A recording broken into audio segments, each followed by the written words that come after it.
The one thing you know about the bond market is there's actually a very strong correlation between the yield you get today and the return you're going to get over the next 5 years. It's pretty much the same number. So you buy 4.5% bonds and you'll get paid 4.5%. It's pretty low drama, and there's nothing wrong with that.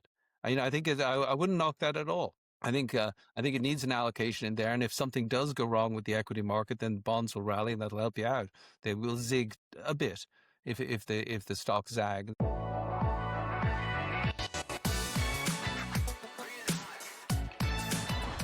Hello, and welcome to the Healthy Wealth Experience. I am your host, Chris Hall, and I have a special guest today, Dr. David Kelly, who is the Chief Global Strategist and Head of Global Market Insights at JP Morgan's Asset Management. Welcome to the show, David. Very glad to be here, Chris. All right. Thank you so much. So one of the reasons that we have David on the show, obviously he has a lot of great insight about the market, but he's also a marathon runner. And we thought that was such a correlation for the healthy wealth, right? It's not just about wealth, it's also about health. And so that's one of the reasons we asked him, reach out to David, and he was nice enough to oblige. So let's start with that. The obvious, like, where are you from, sir? I'm from Ireland, and I grew up in Dublin. I've been running all my life, apart from everything else I do. But I started out running because I used to play rugby, but I'm really not big and beefy enough to play rugby. So and at one stage we had the good fortune to have a New Zealand rugby coach teach us, and he took one look at the slobby bunch of us and sent us out on a long run. And at that point I decided, well, I really actually kind of like long distance running. That's kind of, it's fun. It's kind of my zen thing. Although I'm not cut out for rugby. So I really, since a teenager, I've been just running, and in the last 10 years, I took up marathon running. So that's been kind of fun. Yeah. So it's funny that you started in rugby and ended up in running, where I coach football, and I've been around football a long time. And sometimes we run so much, sometimes I think we are like a running team with like a pair of cleats. Yeah. It's nice how they go hand in hand. Mm-hmm. So we're going to talk about your running. We're going to talk about the markets. So if you're listening right now, we're definitely going to get some insights on what's going on in the market, what David thinks is something we should be looking for, things like that. But I definitely want to spend a little bit of time on the health side of it as well. So obviously you're very busy operating at a high level. How do you find time to get your runs in and things like that? Because you're not just getting 20 minutes on the treadmill. I mean, you're a marathon runner, so you're getting tons of runs in. That's right. And well, the first thing I do is I control my own schedule. Nobody has access to my calendar, or at least the general organization doesn't have access to my calendar. So, when I plan trips, if I'm going to be overnight somewhere, I always sort of make sure the first meeting isn't too early and figure out running routes. And I just, pack the running shoes and the gear and just go out for a long run. It's I don't wear headphones. I've traveled all over the world. It's actually one of the nicest ways to see a city, because instead of doing all the tourist traps, you just just run around the place, and you just bump into ordinary people from Chile or Japan or whatever as you're running around the streets. But I make it a priority. I tell this to my team also. I'm not looking for you to put in the most number of hours. I'm looking for you to give us the best possible output. And if your ideas come to you when you're running, and a lot of ideas come to me when I'm running, that's all to the good. It's looking after your personal health. It can actually help you be much better at your job. No, I totally agree with that. When I first started as a financial advisor, I was working 6 a.m. to 6 p.m. Monday through Friday. I was going out on the weekends. I was actually, knocking on doors, because that's what they did back then, and doing the whole thing. And I remember I was building my business pretty rapidly and enjoying it. But in the same respect, I probably was never as unhealthy as I was during that moment. I'd say it was about 6 months in, and I went, I've got to change this. And I ended up just going back to the gym and like you said, just prioritizing it, making it part of my schedule. And I found that even though I had less production, hours, I was more productive in those hours. So well, that's right. I think it's a very important part of being a human.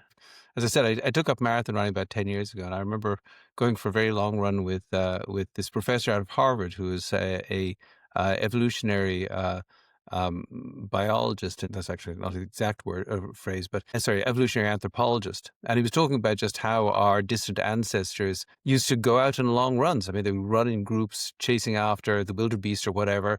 And the one thing that humans were very good at doing was very slow, long distance running. We are really built for slow, long distance running. And the modern world doesn't put that opportunity in front of us, but if we do it, it helps the whole pile of health conditions, brings down your blood pressure, clears your mind, gives you a certain sense of peace. It's really something that humans should do because we're really built to do that. Yeah. Yeah. So when you say running like the long distances, so you started out, just running and now you're running marathons. What's your average run like today? Like what do you, like if you go out 3 or 4 times a week, what do you usually put in? Well, usually I have one run that's longer than the others, and if I'm training for a marathon, then that long run builds up to a peak of 20 miles. But in a normal week, I'd run 5 or 6 miles 3 or 4 times during the week, and then run like 10 miles on a Saturday, and that's kind of what I do. And it's most of it's really slow, but I always put in a tempo run or interval training or something just to sort of speed things up and give my system a bit of a kick in the rear end, which it needs.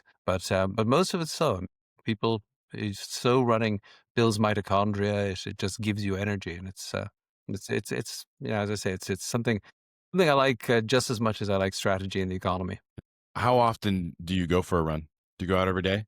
About no, not every day. About 5 days a week. If you go for a very long run, or if you do tempo training or something that's kind of stressful, you do kind of have to back off the next day and just let the old muscles, and the muscles are getting older, so I have to respect my body and just let it relax. Even though I'd like to go out for another run, but no, I gotta back Okay. off. All right. About Oh, four or that's five times great. a week. That's great. And then so when it comes to, like wealth management and things like that, do you feel like it gives you an edge to have the cardiovascular health that you have, the flexibility to kind of get up and go? Well, it does in a few ways. I mean, first of all, I have to in my job. Sometimes I have very stressful days in New York where I'm going from one meeting to another meeting, and I've got 5 minutes between this and 2 minutes between that, and I'm literally running from meeting to meeting and dealing with all of things. It gives you the energy, just a sheer energy to go through the day and not be completely beaten to a pulp at the end. And also, I travel and I sort of fight the U.S. airline system, the international airline system, and if you get in late at night, all of these things, particularly as you get older, having base high, what the doctors would call a high VO2 max, really actually allows you to endure this without it just knocking you for a loop. It also, obviously prevents you getting as many illnesses, colds, and that's a very. If you do a lot of public speaking like I do, getting a cold is just the most miserable thing because without your voice, you got nothing. So Right. I think it's actually very important for me to do my job well. Yeah, that's great. Do you also watch what you eat, or are you more of like I do this so I don't have to do that? No, no, both of them. It's kind of. I think I'm kind of unique in my family because everybody else sort of really enjoys the taste of this, the taste of that. And I do think about food as a little bit as fuel. I mean, Hmm. I'm a morning person, so I always get up and have just lots of oatmeals and raisins and skim milk and all that stuff. I'm pretty careful about it, but I don't feel like it's a burden to me. I feel like it's like when you're filling up your car with gas, you're going to put in the expensive stuff. You're going to put in the cheap stuff, and I'm going to put the expensive stuff in. It's my body. I'm not gonna mistreat it. So I try to be mindful about not filling myself with stuff that's just not good for me. I love that. That's great. Well, I mean, and obviously because of your job, you have to be a morning person, really. Yeah, I mean, I've seen both, but it works well for me. And I get up at 5 pretty much every morning, and I just start writing before the phones start ringing or anybody needs to bother me. I just start writing and thinking, and that's done. So, how did you become the chief global strategist and head of global market insights for JP Morgan? What does a pathway like that look like? Well, it's a bit of a winding road. My father was a politician in Ireland. I thought I was originally going to go into politics, but he was a lawyer. And although he's a very skilled public speaker, he didn't really have any particular background in economics. And I sort of felt like, well, I can't go into politics unless I know some economics. So I then did an undergraduate degree in economics. And then I felt like, well, I still don't know anything about economics. So then I did a PhD in economics over in America and in Michigan. And then I met my wife while I was studying got my PhD from Michigan State. And so then I decided to stay here, and so I became an economist, worked for an economic consulting firm. Then I worked for the Boston Company Economic Advisors, which was taken over by Lehman Brothers. Then I worked for Putnam Investments in Boston, and then just before the financial crisis started in January 1st of 2008, I moved over to J.P. Morgan as a strategist, and Yeah. so there are lots of twists and turns along the way. Did you, I mean, is that something you thought you would want to do, or just kind of like you just kept moving through economics and it just became more like, oh, this is where I'm going to go? Or how did you feel like, I mean, that's not something people grow up and say, I want to be the chief global strategist, you know? No, no. So I've always been interested in economics because economics is just another lens of a way of looking at the world. You can look at the world through anthropology or biology or physics or chemistry for that matter, or political analysis. But I look at it through economic analysis. And I think you can see a lot of what goes on in the world. You can understand a lot about how the world works by understanding economics. So I found it fascinating anyway. And it can also be helpful to people if you tell people the right thing to do versus the wrong thing to do, just like financial advice. But over time, I did a PhD in economics. I could have gone and taught, but I realized I need to feed a family. And people don't pay people for economic advice. It has to have some point. And so I realized quite quickly that the point that people would pay for is investment strategy. And so at that point, I sort of pivoted and worked on the investment side of economic analysis. And that's really what I've been doing ever since. Yeah. That's great. That's great. I mean, it's really, and spoke off the air with you, like I watch your stuff and you're on like CNBC quite a bit, right? Yeah. Yeah, yeah, I've been doing it for a long time. They're a very nice bunch of people, and we get to talk about the thing about economics and finance is it always changes. A story is different. Every week you start off with a slightly different story. You just got to interpret what's going on. So it's always interesting. Yeah. So let's actually dig into that a little bit. I just saw something, like a month ago from you, talking about how the market seems to not be paying attention to some of the factors that are out there, and it Hmm. just kind of keeps going up.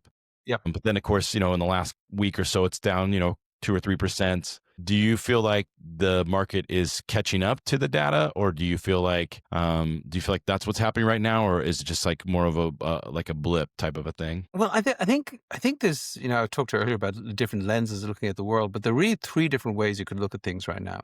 You could look at the world, the U.S. in terms of consumer confidence, and it has rarely been worse. The University of Michigan Index of Consumer Sentiment for early November was 50.3, and there's only 1 month in the last 50 years that was lower than that. So people feel pretty miserable about where things are. They think the economy is falling apart, and they think their personal economy is just miserable. You could then look at the economy itself, which I would argue is boring, but reasonably healthy. I mean, I'd give it sort of a C minus in terms of its actual health. And then you look at the market, which is all sort of champagne and bubbles, and I think what's going on here is there's been a disconnect between the market and the economy for a long time, and it's growing. And the reason for that disconnect, I think, has a lot to do with actually the way people invest and the Federal Reserve. I think over time, the Federal Reserve cut rates to very low levels. That starts asset prices rising. And then once asset prices have gone up enough, people face a rather interesting capital gains dilemma. They've got all these embedded capital gains, but if it's not in a tax protected account, if they sell, they have to write a check immediately to Uncle Sam for the capital gains. If, on the other hand, they hold on and they pass it on to their heirs, for example, which would be the case for many people, the basis resets and nobody ever has to pay the capital gains tax. So it's really hard to make the decision to get out of the market. It's pretty easy to make a decision to get into the market. Another thing that's happened is, years ago, there used to be a lot of defined benefit pension plans, and these were run by fiduciaries who'd rebalance all the time. Now it's all defined contribution, and people aren't rebalancing their 401ks. If it's going up, it's going up, and they just leave it. But that means you're getting more and more of a concentration in these tech names. Again, there's more and more money going into the markets. It's like a stuck valve. Money can go in, but it's really hard to come out. And I think that's why the market's been outperforming the economy. Right. Right.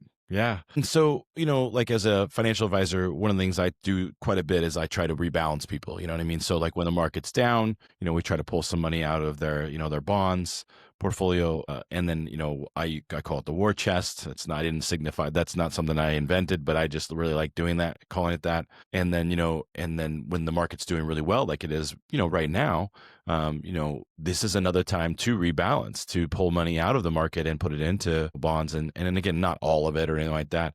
But so you're finding that just people aren't rebalancing on the way up. They're just they're Well, just kind yeah, of ignoring it and staying letting it ride. they don't, because it's tricky. I mean, you do have to find, if you can, some tax efficient way of doing it. So I always tell people, or certainly I tell people, but also in my own case, I always treat fresh money with the greatest of respect, because this is the money that I can actually use to rebalance without having to pay capital gains tax. So any bit of money that comes to me that isn't already embedded capital gains, I try to put on the other side of the ship to try and rebalance it.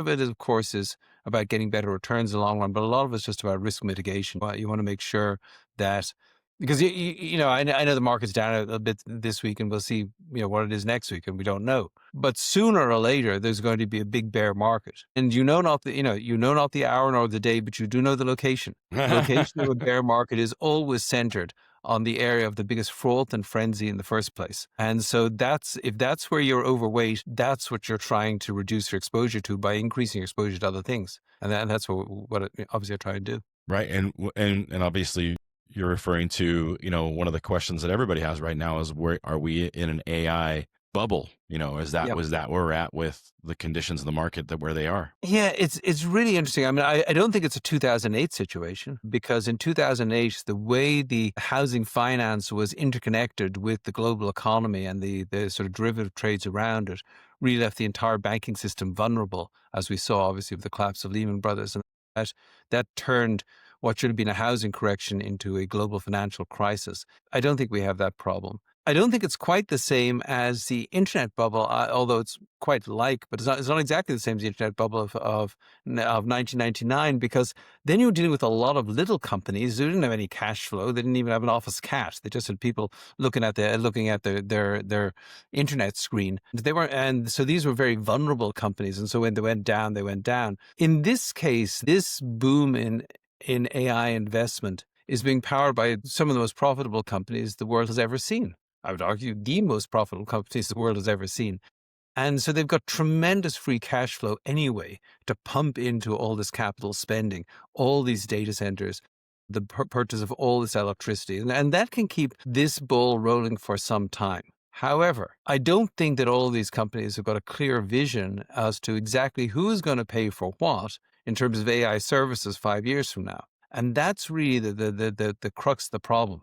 Some of this stuff is really useful. I think, for example, the uses of AI in radiology could be very useful to the human race. Other things like, I'm sure if I asked ChatGPT to give me the best possible, blueberry torte recipe, that all the computers in the desert would be whirring away, consuming vast quantities of electricity to give me that answer. But it's not actually a useful answer.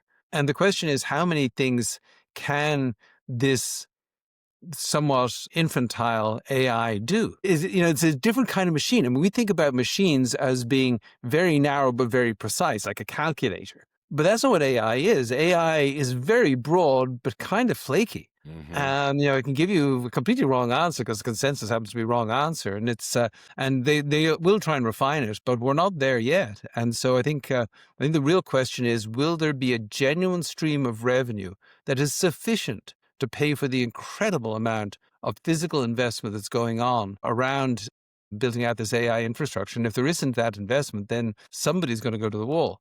Now, the two lessons from the internet bubble and the dot-com bubble. One is that you can lose a whole lot of money by betting on the wrong companies or by not being diversified. I always remember that between 2000 and 2002, the S&P 500 fell about 50%. The Nasdaq fell by 80%, and there's a big difference between an 80% drop and a 50% drop.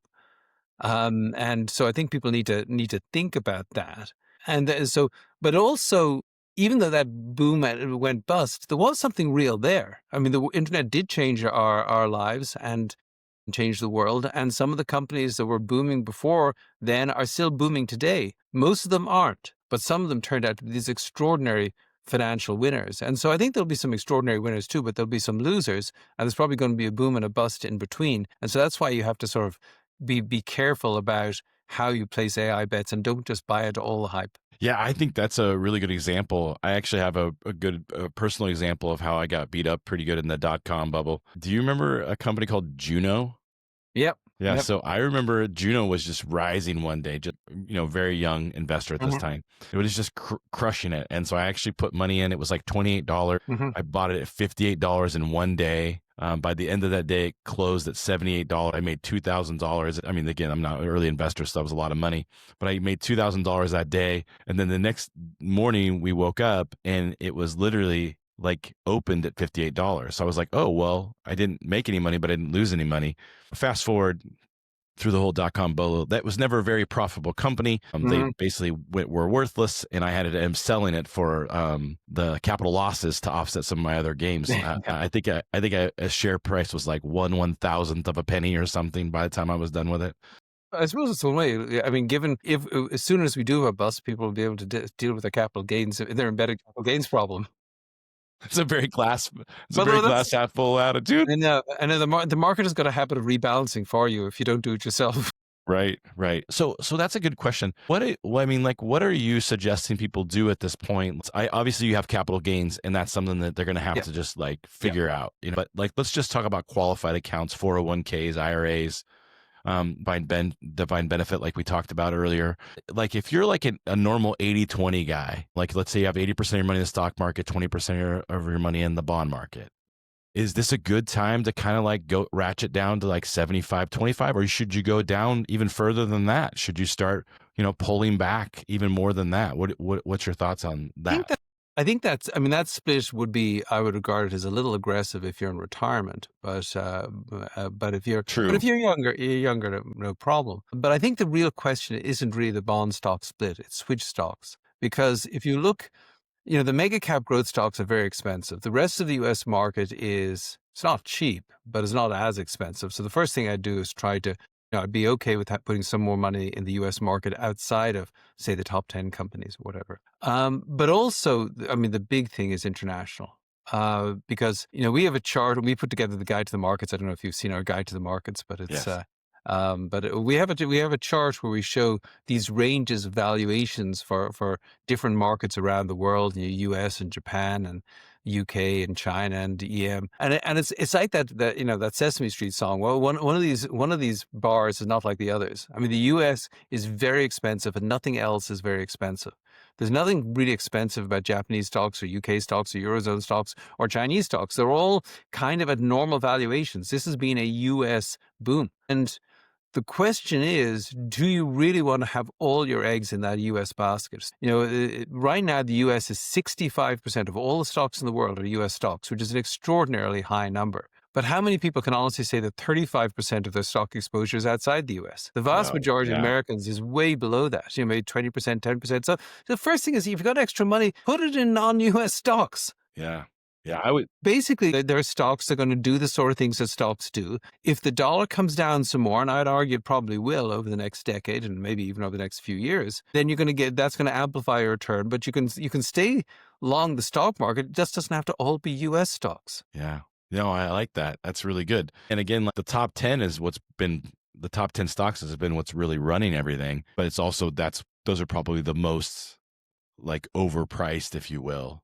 And so that makes perfect sense to find things that, like anything else, you go in the grocery store and maybe go look for some things that are on sale. Well, absolutely, absolutely. I mean, I had an old friend, very old friend in this business, a guy called Don Connolly, who used to say that it's stock's the weirdest thing because everything else in the grocery store, it's on sale, you buy it, and in the stock market, you just run away from it. You just want to buy the most expensive stuff. Why do we do that? Right. Or I always thought as a financial advisor, when things go on sale, we go buy more of it. Right. But in the stock market, if something goes on sale, if something dips in price, we're trying to figure out how to get it out of our cabinet, take it to the grocery store and sell it back to them, Yeah. that's not a good way to do it either. Yeah, exactly. I think, but in general, look at valuations because if in the long run, I think the U.S. economy is going to be fine. I think the global economy is going to be fine. But there's a lot of tension in the U.S. market right now, and I do think there's a possibility of a significant correction. You just don't want to be overweight the most expensive stuff. Right. I like that a lot. That's very good advice. Thank you for that. I also wanted to talk about, just because like you very rarely get a chance to like have someone of your caliber, to ask these questions too, but what do you think about gold and its massive run up over the last few years? Like, do you think this has got holding power, or is this just kind of a way of saying like, yeah, inflation was terrible. This is how we're going to get, a hedge against it. What do you feel like? What do you feel like gold has done in the last couple of years, and what do you think it'll probably continue to do? Well, I think so. It used to be that gold was pretty reliable as an inflation hedge and also as a hedge against geopolitical turmoil. But if you look at that, that was its historic role. But then we've seen periods where inflation's gone up and gold didn't do anything. Then when inflation comes down, gold takes off. And then when you've got severe geopolitical tensions, it's not really helping you out. So it's an animal that's kind of changes stripes over time. And what I think has really happened is we've had a lot of liquidity in this market, and money's been pouring, sloshing around, going into this area and going into that area. And I think that people who want to balance out a portfolio, they know they've got a lot of risky stuff. And they are worried about things. I mean, people are worried about the government debt. They're worried about where everything is going. And so the idea that they could put something in money in a solid, tangible asset like gold, I think has had some appeal to individual investors. I think that's helped. I think a lot of international national central banks, they don't necessarily want to build up their US dollar denominated holdings, so that they've been building up their gold holdings. And I think that's created some demand. And any little bit of extra demand for gold will push the price up because the supply is completely inelastic. I mean, the world's supply of gold, refined gold, goes up by about 1% per year. From hell or high water, that's all it can do, because it's so expensive to find it and lift it out of the ground. So if you have any bit of increased demand, that's what pushes up its price. I do have some respect for gold because it does have a very, very long history as a central bank asset. It is useful in various industrial processes, and particularly it's rather beautiful for jewelry. So it's got some virtues. And I do think that it makes an awful lot more sense than cryptocurrencies, which I think are just a fraud. I don't think people should be involved in them at all. Having said that, I will say that if you go back to 1980, look at the price of gold then, and you look at the rate of inflation, gold has just, on average, has matched inflation since 1980. It's had a good run up the last few years, but since 1980, it's matched inflation. And I can't think of any long-term asset that's still as bad as that. I mean, people talk about something being as good as gold. I actually can't think of any long-term asset that's been as bad as gold for investors. So I'm okay, up to 5% of an allocation, not going to hurt you. It's okay. It does diversify you, and it's kind of interesting. But I would not go crazy on it. And I don't think ultimately, I don't think it's the center of a long-term investment portfolio for somebody who's trying to save for retirement. And I think like there is no price to earnings ratio on gold, right? Absolutely. We can't go back and go, oh, as an asset, it's doing really well because it's got these XYZ factors. It's really just like It's we're just expecting someone to buy it for more than I paid for it. Yeah, it's the greater fool theory. But again, in the era of Bitcoin, I can think of greater fools than the people who are buying gold. So I'm so glad you mentioned crypto, because as a financial advisor, I probably get asked Yeah, 3 or 4 times a week about gold, but I probably get asked every single day about crypto. yeah. And so what are your thoughts? And I think people are probably heading to crypto because, and the people that I watch on, Twitter or TikTok or things like that, they're very much like it's because of the Fed. It's because of the devaluation of the dollar. But in my mind, I'm like, but it's just a different kind of fiat currency. So why would it be exceptionally different? Well, exactly. And the number one thing I get from people, sophisticated people or not sophisticated people, is they don't quite understand crypto. Mm-hmm. And the reason is because of the cryptography, because let me give you an analogy. Back in the 19th century, there were thousands and thousands of banks all over America. And if you were somewhat unscrupulous, what you wanted to do is set up a bank in a very remote area. So you might have the third regional bank of Sleepy Gulch, Wyoming, and you'd set up your bank, and you'd have a little vault there. But the thing that you didn't need gold in the vault, because why bother with that? But you did need to have a good calligrapher, somebody who could draw beautiful banknotes. So we've got lots of beautiful banknotes from the 19th century. The third regional bank of Sleepy Gulch, Wyoming, will pay the bearer $10 in gold. And you'd send these out to the world, and your great hope was that they would never come back to you. Because if they didn't come back to you, you had nothing in the vault. But boy, are the notes pretty. And that is what crypto is. It is an empty box. The cryptography is fascinating. The idea that servers are whirring away in the desert trying to figure out prime numbers to break the code to print another, to mine another Bitcoin. But then what's backing it? Nothing. It's just a pretty box which is empty. And I think one of the things that's going on with Bitcoin right now is the advent of stable coins, because they introduced stable coins, they passed the Genius Act, and I think it's very badly named, but Usually is. but the thing about a stable coin is, at least the way they have now regulated it, it has to be backed by treasuries. So if something is 100% backed by treasuries, now it doesn't pay you any interest. So I don't know why you're doing this. I mean, just buy the treasuries and make the interest. Why buy a stable coin and pay no interest? It's much harder to use in transactions, but okay, you won't lose any money either. At least I'll just start thinking about inflation. But once you have a stable coin, you say, okay, well, at least this thing's backed by treasuries. But well, what's Bitcoin backed by? I mean, you're saying Bitcoin's going to be a currency, but it can't be a currency because a currency has to be stable. I mean, you're not going to sell me a car and I'm going to buy, pick it up from you in a few days and hand you over a certain price in Bitcoin because you don't know what that price is. I mean, it could be 10% higher, it could be 10% lower. That a currency can't operate that way. And the only thing Bitcoin's supposed to be is a currency, but it cannot fulfill that function. So in fact, what it is a focus of speculation. But unlike gold, there's nothing unique about it. I could come up with Zitcoin or Mitcoin or Davecoin is actually my favorite. When I was I thinking like initially. Davecoin. Yeah, I'm a exactly. buyer. You Dave coin, I'll just keep the first 20% for myself, and you're welcome to the rest. But there is nothing there. And so it is a completely fraudulent asset. And it's I just hate the fact that so many politicians have been bought off on both sides to pretend that this is important, that financial institutions say, well, if you want to house your Bitcoin here, or we don't want to be passé about this, so crypto might be really interesting. And it's just all nonsense. It's just a fraudulent asset. There's nothing there. It is a modern Ponzi scheme. And but worse, because at least with Ponzi, they presumably had some money left in his house when people were collecting. There's nothing there. So I wish people wouldn't. I mean, I don't want to. I know there are a lot of people who are feeling pretty miserable after watching Bitcoin's down about 31% since where it was in October. I'm sure there are a lot of people who are sad about that and licking their wounds. Honestly, the correct price is 10 cents. It's Yeah. not And worth then, it. and then, the way, if you listen to the crypto people, they're going to talk that it's just like a stock, right? So this, like when a stock goes down, you buy more of it if you believe in it. And I feel like that's kind of like what's going to happen here is that, they're going to use it as a way to like get more people into Yeah. it. But you and I know the difference between that because Procter and Gamble makes actual money selling toothpaste. There's actual earnings. A bond pays you a coupon. There's actual money there. Bitcoin is like gold, and it's only worth what the next person will pay you for it, but it doesn't have anything like gold's history. It doesn't have any industrial uses or jewelry. It doesn't even exist in a physical sense. There's nothing backing it. So there is no floor. For a stock, there's a floor which is created by the earnings the company itself will earn. Eventually, Warren Buffett will come in and buy it because it's a deal. Warren Buffett ain't coming in to buy Bitcoin. Right. I feel like his attitude towards it is extremely similar to yours as well. Yeah.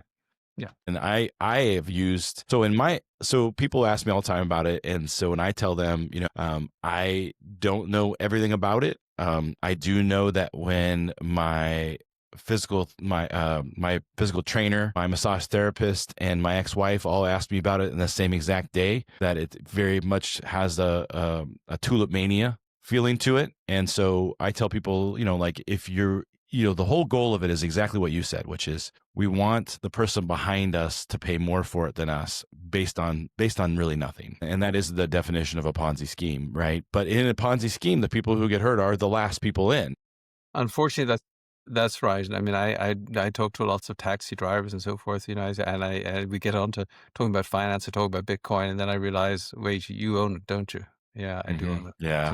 Yeah, it's tough. It almost does feel like almost like a tax. Like lottery tickets are a tax on the poor. And they've done the math on it and they find that, the people who buy them are overwhelmingly poor. And so they're taking that money and they're taking some of it and they're using it for themselves, but they're also taking it and giving it to schools and stuff like that. But it really truly ends up being a tax on the poor. That's exactly right. I actually, years ago, I worked for the state of Michigan and I actually forecast lottery revenues for them.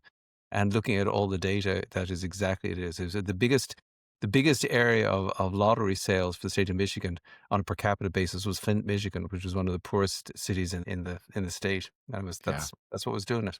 Yeah, and I feel like crypto has a lot of that same vein in it. Not that it's all poor people. There's plenty of very millionaires, who got into Bitcoin when it was 30 cents a coin and whatever. Yeah. And I don't want to disparage that as well. But my stance with it typically is that I would treat it like any sort of really, really speculative stock. You know what I mean? Like Don't put all your eggs in that basket. Don't put any more into it than you're willing to literally watch go to zero. Exactly. I mean, it's your Vegas money, Yeah. if you like I Vegas. like that. That's Vegas money. I like that a lot. That's really good. Yeah. So globally, we're based on what I'm hearing you say, like we should be looking at diversification of some things outside the top 10 stocks that are really rolling. International sounds like you Yeah. said, 35% of the world is international stocks, but most people's portfolio is probably 10% or less international. So maybe beefing up international a little bit. How do we feel about bonds? I mean, interest rates, I've been telling people that interest rates were going to come down for 3 years now, and they just don't want to bring them down. And I see why, but I mean, at the same respect, bonds typically are reflective of interest rates. Yeah. And so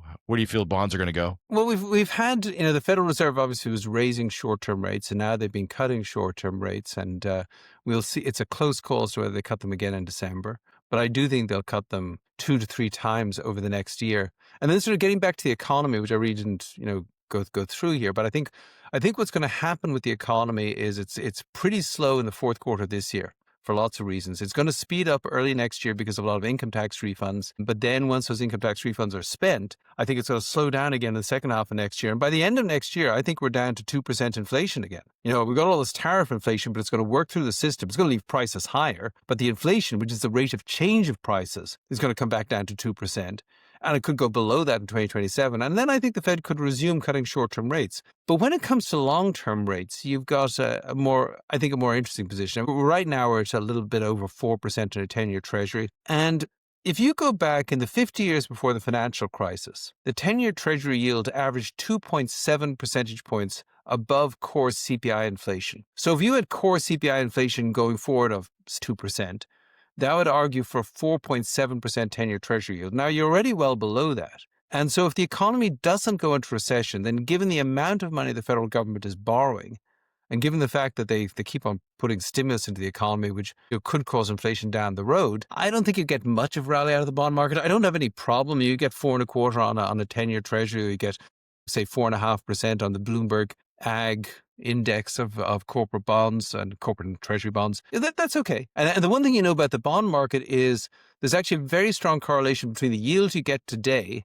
and the return you're going to get over the next 5 years. It's pretty much the same number. So you buy 4.5% bonds and you'll get paid 4.5%. It's pretty low drama, and there's nothing wrong with that. I think I wouldn't knock that at all. I think it needs an allocation in there, and if something does go wrong with the equity market, then bonds will rally, and that'll help you out. They will zig a bit if the stocks zag, and so I think it's fine having bonds in a portfolio. The only other thing I'd say about it is I wouldn't make a big bet on credit, things like high yield bonds, because those credit spreads are pretty tight. And I wouldn't make a big bet on duration, which means, long-term rates are definitely going to come down a lot because honestly, they're not that high. So I'd keep it pretty close to the benchmark, just have a good slug of bonds in a portfolio, but pretty neutral allocation. Okay. I like that. So now, one of the things that you've been doing this for a really long time, what are the most dangerous piece of conventional financial wisdom that everyone believes, in your opinion? Well, the one piece of economic idea they get completely wrong is that when the Federal Reserve cuts interest rates, it actually helps the economy grow. One of the ironies, the administration's been putting a lot of pressure on the Federal Reserve to cut rates. And some people think they should, and some people think they shouldn't. I don't think they should, but maybe I'll get back into that in a minute. But what I do strongly feel is that if they do cut rates, it won't stimulate the economy. This is not your grandfather's economy. You cut rates in the 1950s, you see a big spike up in investment spending, home buying, and all that stuff. But today, when you cut rates, people have actually got more short-term interest income than they have short-term interest expense. If you cut rates, you're actually going to hurt American consumers in terms of, a lot of people are going to have lower income on the money market funds and their CDs and so forth. And, almost everybody's in a fixed rate mortgage, so it doesn't help there. The credit card companies aren't going to really lower your rate anyway, just because, hey, if you pay 23%, you'll pay 24%. Why should they lower the rate? And so they don't really get much of a break. Meanwhile, when the Federal Reserve cuts rates, if they cut rates, well, they're probably going to cut more. So you want to borrow money now, you want to wait. Well, I think I'll wait. And so it causes this wait and see mentality when they cut rates. It also tells you, if they do cut rates in December, it'll tell you that the Fed's really scared that the employment situation is getting really bad. So is that going to help the economy grow? It's going to hurt. It's going to hurt. And that's what I think people don't get. Over and over this century, we've seen when the Federal Reserve cut rates to stimulate the economy, they didn't get stronger. And when they raised rates to slow the economy down and could have put it in recession, they didn't put it in recession. I mean, yes, the Fed raised rates a lot in 2022, but it didn't put the economy in recession. It's Right. not going to. And so the thing that I think people get wrong is the assumption that the Federal Reserve controls the economy. And that actually gets me back to the point about why I don't think they should cut rates. What they do though is they cause asset bubbles. When you bring mortgage rates down to 3% on a mortgage, or then it's going to cause home prices to soar. And a lot of people are yelling at the Federal Reserve about affordability and housing market. The reason we've got a problem today is not because mortgage rates are too high; it's because they kept them too low for 15 years. And when the price of when a mortgage was at 3%, that caused prices to go up and up and up. And then they snapped the trap shut by raising rates back to a normal level. And now there's a whole generation of potential home buyers who just can't afford the mortgage. Right. So Right. that's why you don't want to. The economy's got problems, but the economy's problems are all on the supply side. And cutting interest rates is not going to help with those problems. Right. Right. Now, and I do feel like, like with housing, it really has, exploded as far as pricing. And I think that, people are now trying to like look at a house and they've got a 6.5% interest rate, but the house has gone up, almost 50% in the last 6 years. And it's like these, the younger people specifically, they can't buy a house. They can't afford a $6,000 mortgage. So I don't know that interest rates cutting. So you're saying that interest rates cutting won't help that too much. It won't help that too much, and it could cause a future problem. I do think that we will slowly work our way out of this problem, but that's what happens when home prices get too high. I mean, if you look at, for example, the Japanese economy, they had a big housing bubble, which was as bad as anything we saw.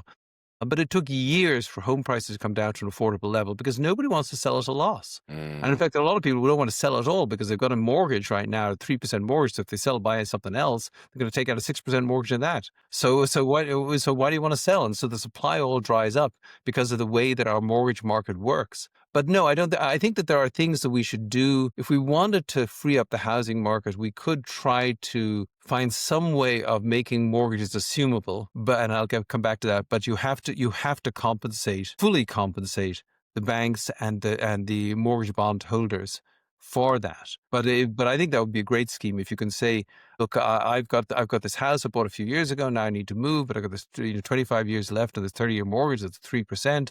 I'll sell you my house, but what's more, I'll sell you my mortgage. right. And that if we could do that, that would free up the housing market. And obviously, if you do that, then the bank loses money on that transaction, and so the banks have to be compensated, and the bondholders have to be compensated. But if I ruled the world, I would work on that problem. I would try and say, look, I don't want people stuck in houses they shouldn't be stuck in because of mortgage rates. Because there are a lot of older people, two people, one people rattling around in these sort of 4 or 5 bedroom houses all over America. We're not actually short of bedrooms in this country. It's just the people who own the houses can't get out of them. The people who want them can't get into them. Right. Right. I think that a lot of people's plan is just they're going to die and give them to their kids. Yeah, well, And then, unfortunately, that's the way the mortgage laws and the tax laws work. It's just not. yeah, yeah. It And makes sense. I saw something the other day on the assumable loan thing, and I thought that's brilliant. It really is. It's basically like a reverse annuity. You've guaranteed, exactly how much outlay you're going to be, and so you can just like take that and take some inflation off of it, and yeah, that's going to be very interesting. Yeah, I think it's an interesting mathematical problem figuring out exactly who gets compensated, but it would free up the market, it would get rid, and I think that would deal with the housing problem. What do you think, like if you were 30 again, like how would you advise people who are listening to have like an overall strategy for investing? What's the best vehicles to use to build wealth when you're 30? Well, I think the first thing when you're 30 is invest in your own career. Mm, When I think back of the various things that have happened to me over the years, um, I think I've been lucky. But the mistakes I've made myself are hanging around too long in a job that was never going to work, or hanging around working for a firm. If it's not working out, I've always. I remember a few years ago, I had the real privilege of being a commencement speaker for Michigan State. And so I made this speech and I talked about, you think about all the jobs out there. Now it's like a big Venn diagram. Now draw 3 circles: what you're great at, what you love, and what's going to get you paid. And there's an intersection of those 3 circles. And that's where you got to focus. And if you're not in that intersection, then fix things. Don't just sit there and wait for something to happen to you. It's actually like in finance. Don't wait to diversify. The market will diversify you. But make a decision. Be nice about it. Do the best you can in the job you're in, but make a move to something that's more suited to your talents or your real passions, or something that's going to actually pay you to do the job. Make those moves and invest in your own career and your own brain, because that's your biggest asset. Invest in that. Comes to how to put the money to work, put it in long-term assets, diversify it, but don't get too cute. I mean, I think there's a great need for active management because there's so much mispricing within the market. But people are always asking for a hot stock tip, and I'm not going to give you a hot stock tip. B, I don't have one. C, if I did, you know what? That's the easiest way to get burnt. Right. Right. So it's about doing it right and investing in long-term assets. Don't get too scared. Realize you're it's like marathon running. You don't start off too fast. You don't be too aggressive, because you got to make it a long way, Right. and you got to plan for a long way. Investing in yourself is probably the number one thing people should do, because I feel like, we go through primary school, primary education, really to become employees. Hmm. And then when you get to college, you can kind of choose a path, but it still feels like you're going to be an employee. But I feel like a lot of people will get into a job, like you had said, they don't really like it. They don't really Hmm. like it, but they're getting decent money. That happens to almost everybody. That some terrible thing happens to their company and they're laid off, and they feel like this is the worst day of their lives. And it is amazing the number of people who will tell you that you don't realize this is your biggest opportunity. What's amazing is you don't believe that, but it's actually true. I've seen it over and over and over again. It's a job, or it'll find a way of separating itself from you. No, And I had a friend of mine call me the day that he found out I got laid off. I think he had left the industry, but he called me and I answered the phone. I was like, "Hey, what's going on?" He's like, "Welcome to the other side." And I was like, well, that was a weird thing to say. It was very positive in a very yeah, negative emotion moment. So, yeah, but I think that you're right. I think that if you're in a bad situation, that ultimately it will correct it for you if you don't correct it yourself. So yep, exactly. I like that. Now, obviously health is very important to you. This is kind of just an out there question, but it's kind of fun. So if you had to choose, would you choose perfect health at 80 or $10 million at 50? You're an economist. I want to hear the trade off. I'd grab the perfect health at 80. I I like don't. that. But it's, dollars are dollars. I mean, there are an awful lot of things. I live in a house full of stuff. How much of that stuff do I really need? I don't actually need that much. You need I mean, it's nice to be able to pay the bills and deal with what you need to deal with. And if you can't, that's miserable. But you don't need to be incredibly wealthy. But having great health to 80, that would be something lovely. I like life, and you can't enjoy life as much as you should if you're not healthy. That's why it's important to look after your body. You've only got one. You just look after it. I say, go running, pay attention to what you eat. I try to get enough sleep. I do plenty of exercise, eat properly, and drink plenty of water. Do those four things here, you'll probably be healthy. Yeah, no, I like that. That's good.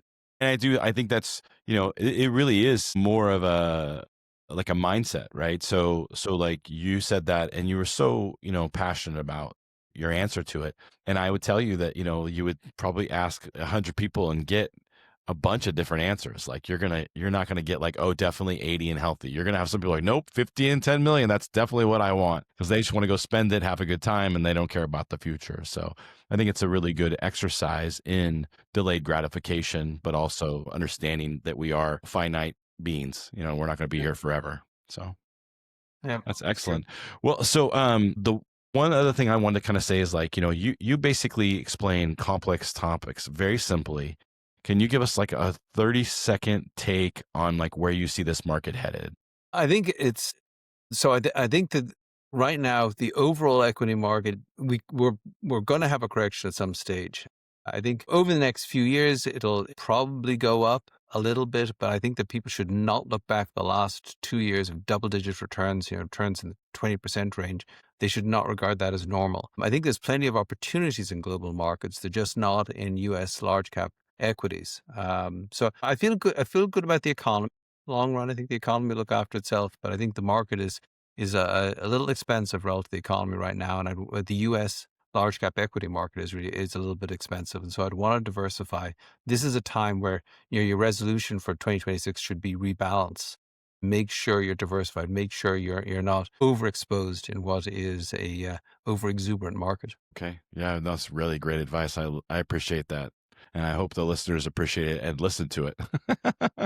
Because that's, that's a big part of it too, right? Is that, if we all kind of go to our financial advisors or, set a rebalancing or kind of say, listen, we're going to go a little more international right now because, of what's happening, then it's a slow, change and it doesn't affect the market as badly. What we've noticed is that sometimes you'll see things where good companies like lose tons of value because of people having to liquidate to Yeah. do something, and that's where I think you make bad choices because you're forced to liquidate. Like you said, the market will do it for you. Yeah, and yeah, sort of getting back to where we started, it requires a certain amount of discipline. That's kind of, but exercise is also discipline. And you put in the miles on a cold Mhm. morning, you don't feel great about going out first thing in the morning, but after a while, you feel better about it.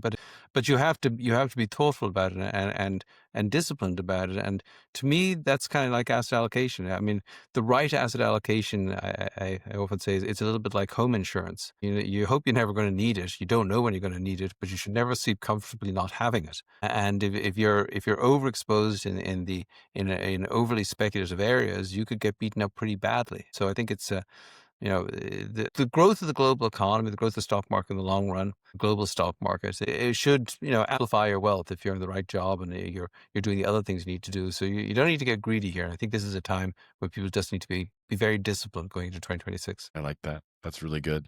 Thank you so much. Is there anything else that you want to talk about before we take off? No, I just want to wish everybody a very prosperous new year. We hope that it works out that way, and a very peaceful and happy holiday season. Thank you. Happy holidays to you as well. I do want to ask you, do you have a marathon coming up? Yeah, I'm gonna run the 2026 Boston Marathon. It'll be the eighth consecutive year. I run it every year for the Dana-Farber Cancer Institute. Is just I only run one marathon a year, but I love running Boston.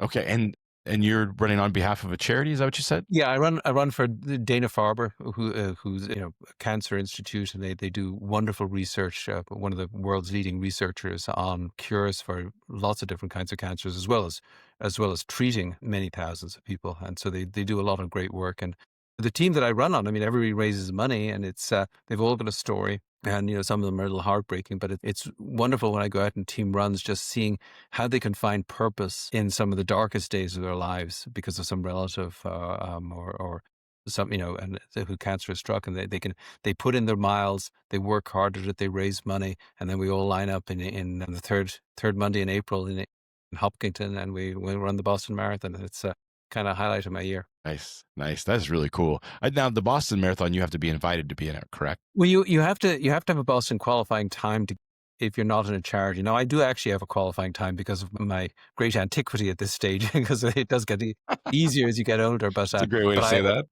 but you don't have to have a qualifying time if you run for a charity. A lot of people who aren't natural runners, but this has just been important to them to do this, to try to raise money and to do this personal thing, to try to put in the effort to help with the cancer cause. That's great. I mean, there are a lot of charity runners in Boston Marathon, and I think it really adds a lot to the. Okay. Well, thank you again for so much of your time. I found it to be fascinating and I knew I would enjoy it, and I really did enjoy it. And I would love if you would come back on the show, like 3 or 4 months, and let's do this again and talk about what's going on in the market again, if that's something you'd be up Well, for. I'd very much love to do it again. Let me get my marathon under my belt first, Okay, though. good point. Good point. We'll wait till the marathon's over. All right, All right. fair Well, enough. we're all rooting for you, and All we're all right, rooting for you to raise tons of money for your charity as well. all right. Well, thank So you, Chris. thank you so much for your time, Dr. David Kelly. It's been just a great time with you. All right, thank All you. right. And thank you all for listening. You guys know the drill. Like, comments, shares. That's what helps the algorithm know we're out there, helps spread the word, and get more exposure for these really good talks that we're having. So thank you all for listening and have a great day.